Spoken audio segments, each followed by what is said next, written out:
Hello guys, I am going to start this video where I finished the last one, which is in Marsa Alam, because from Marsa Alam I need to make my way to Luxor, where we will be seeing just all the amazingness of the ancient Egyptians. But first, we need to get there. And this is a tricky one because a road is closed, which is the road from Marsa Alam to Edfu. It has been closed for 2 years for construction works. So I need to go around and take a bus to Safaga, and from Safaga I need to get to Luxor. I hope I will make my connection. In the email they said that probably I'll just about not make it, but everyone else, the locals, are saying I should be fine. So hopefully I can continue this video once I've made it safely to Luxor. I got a ride to the Marsa Alam Go bus station and got to my comfy pre-booked seat. We set off and the ride did take longer than expected. We seemed to be on schedule until we took a break that seemed to last forever. It started looking like I would miss my connection just by a few minutes because this break was taking so long. However, I made it to Safaga with a few minutes to spare and I got my next ticket at the office. The connection arrived a bit late, so in the end, I had nothing to worry about. I had to put my bags in the cargo, which meant that I didn't have a sweater and I was absolutely freezing on the way to Luxor. I did not make this mistake again. I made it to Luxor! I have my own private room for €6 here at Bob Marley's house, and my own bathroom and everything. I can finally go to sleep. Ali even carried up all my bags, which I'm so grateful for because I walked here from the station. And now I am off to sleep. And as of tomorrow, we start exploring around Luxor. Good morning. After a great night's sleep, because I was absolutely exhausted after that 8 hours on the bus. And of course, I had a delicious breakfast to fuel up for the day because we are visiting the second biggest temple complex in the whole wide world. The biggest is Angkor Wat, which I visited a year and a half ago, so I am going down the list. And apparently you can also find the biggest religious building in the whole wide world within this temple complex. So let's go and have a look around. I came here extra early because it is April and it is about to get very hot. I did bring a hat, but I forgot to put sunscreen on, so I will update you how that's gonna go down. Ali helped me get on a good microbus to get to the Karnak Temple. I probably got off early, but I like walking and seeing the city wake up. To get from door to door, you should use InDrive. It works just like Uber. I finally arrived, bought my entrance, and studied the map. Take a picture if you don't want to get a guide. If you do want a guide, some will be waiting to offer their services at the entrance. And just like that, you think you are inside when you pass all the security. And then it's still absolutely huge. I get why they say that you need a lot of time for this.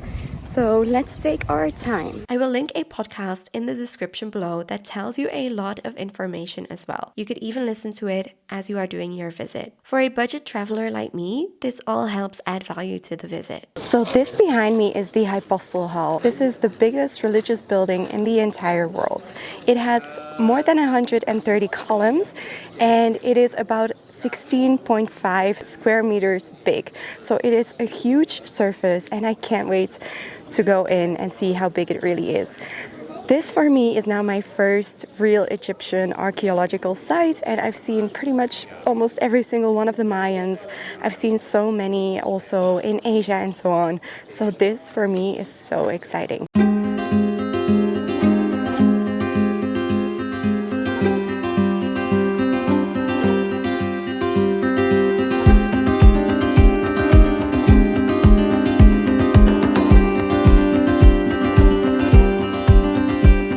Coming from the Red Sea, where everything was pretty mild, people weren't really hassling that much, I really noticed a few scams or a few ways of people trying to get money coming into Luxor.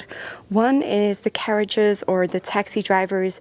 Whilst you are walking to your site that you want to visit, they will say, no, this road is closed, I can take you for only like €2 or €1 even. Which is not much, but it's a lie. The road is open and you can just walk. Another one is people around here that look very official. They say, come here, look at this, I can explain you something, or I can take you a picture, and just politely decline because usually they do expect something in return.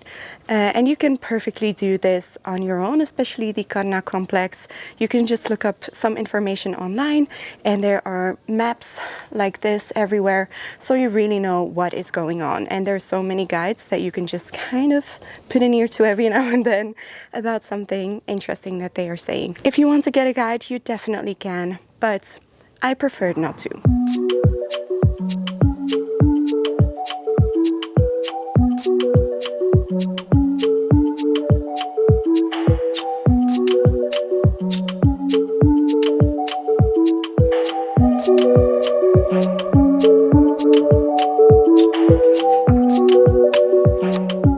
Alright, I think I have seen it all. It has been less than an hour in total of me just walking around, taking lots of pictures and videos. The heat is actually okay. Like, my upper lip is starting to sweat, but it's actually not too bad at all. So now I am going to make my way out, which is probably going to be the same way I came in.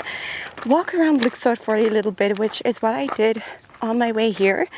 I did do a part of it with the microbus, but then the other part I walked and I passed by these bakers selling the typical flatbreads, or actually inflated breads.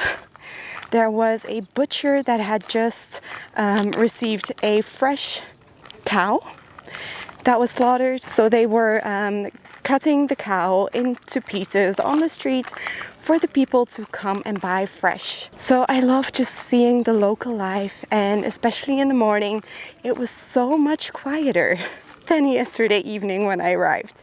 It was a literal day and night difference. They also were making some sugarcane juice, and I heard it's really good in Egypt, so I must give it a try. I will definitely need to hydrate a lot whilst I am here.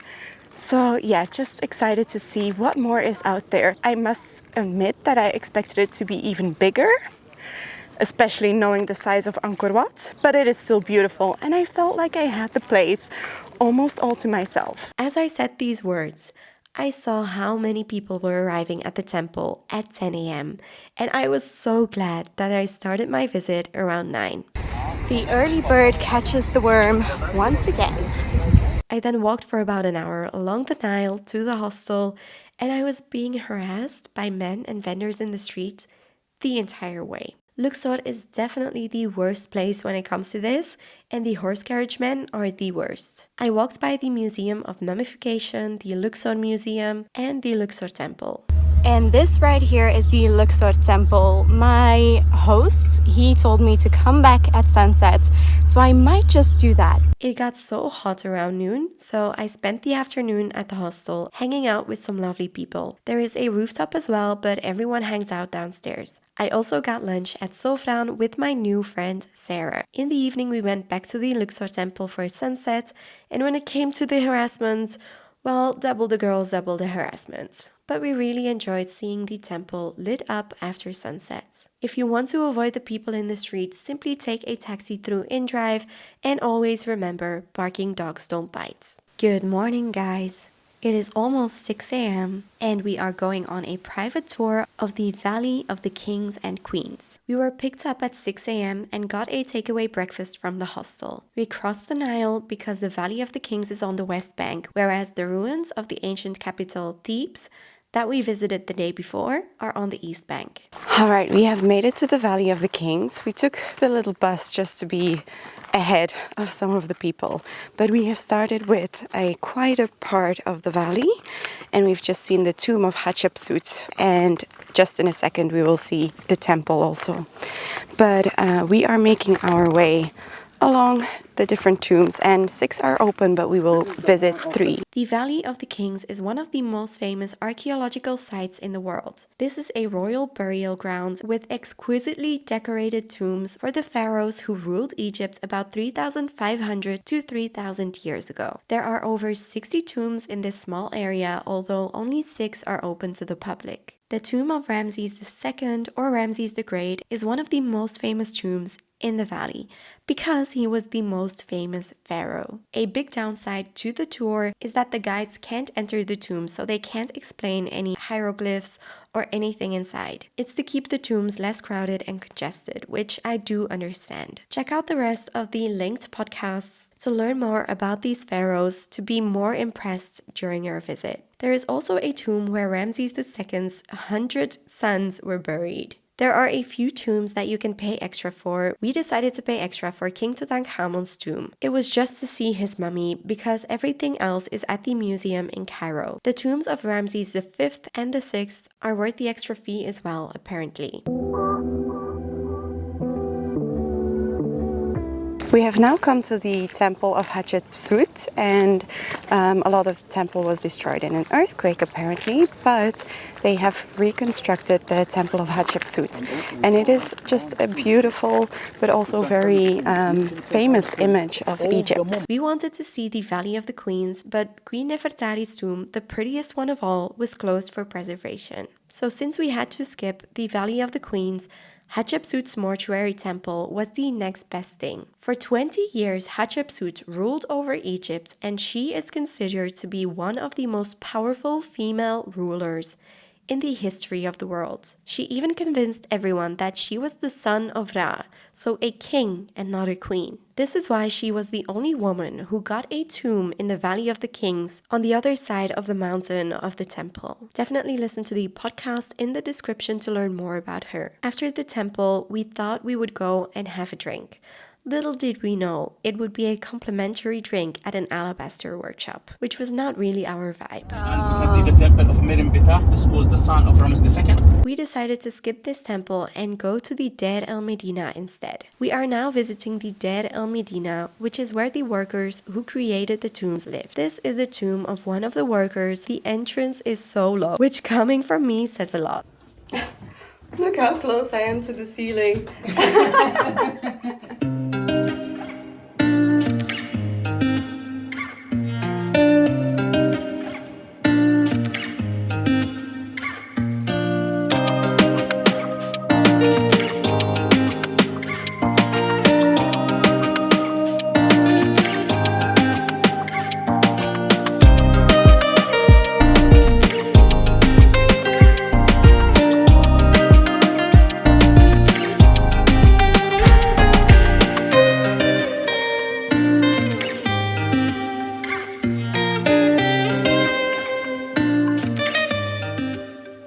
After visiting the tombs, we visited the temple on site. The wall decorations are pretty much an ancient vision board where they manifest what they want in the afterlife or future. Oh yeah, I see. There's one up there as well.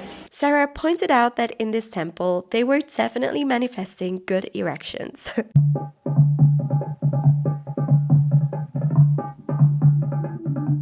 We finished off with a glimpse at the Colossi of Memnon. Right, so this tour lasted us from 6 a.m. in the morning until 11 a.m. So about 5 hours, which is even more than we expected it would last. If you get the private tour, which we did and we split up the cost, you can decide which stops you make and which places you really want to go. So I'm very glad that we decided to visit the artisans, or like the workers' village, because that was a nice change of scenery and it also gives you an insight into how the people lived. We weren't interested much in the Temple of Habu, but once again we saw it from the car. It didn't look more special than the ones we had already seen. The Valley of the Kings is definitely worth it, and we would have loved to see the Valley of the Queens as well, but the Nefertari tomb was closed. It closes every year for a certain amount of time just to preserve the beautiful colors, and they would have allowed us to go and visit it like a private special viewing or visit if we paid enough money, but we didn't really want to spend that money. And also, if we're meant to preserve it, we'll preserve it. It's fine. We were satisfied by seeing all the beautiful decorations on the other tombs as well. So this day was definitely value for money. I expected everything up until now, all the visits, to cost quite a lot more, because my trip in Turkey that I've just finished was so much more expensive. The entrance fees were so high. So I expected Egypt also to be more expensive, which I'm happy it's not, but they definitely take advantage of the transportations. So taking the train from Luxor to Aswan or Luxor to anywhere is actually quite expensive because you have to pay foreigner prices, and they have recently brought the prices up quite a bit. So I tried to get the cheapest mode of transportation to Aswan, which was a microbus, but they are not really allowed for foreigners, or they prefer foreigners to take other modes of transportation. So luckily I had my local host of the hostel that I was staying at, Bob Marley. He told me to put a hijab on, or just a scarf around my head, to look less like a tourist, which I think my bags and my outfit might have given it away, guys. Aside from the hijab or the scarf, I definitely did not look like a local. But anyway, he took me on the back of his bike and brought me to the microvan station, where I got on the bus, and it cost me 300 Egyptian, which was already a bargaining price, but for the Egyptians it's much cheaper. Anything pretty much costs 10 times as much as it costs for the Egyptians. But that aside, I was allowed on the microvan, and there was another girl in there, another tourist, and she is from Querétaro, where I studied in Mexico. It's such a small world. But eventually we ended up waiting for an hour before the bus left, and then the journey only got crazier from there. So if you want to see how I eventually got to Aswan, definitely subscribe and hit the notification bell so that you don't miss my next video. And yeah, wow, it has been a wild ride so far in Egypt. So I hope to see you in the next video. Bye!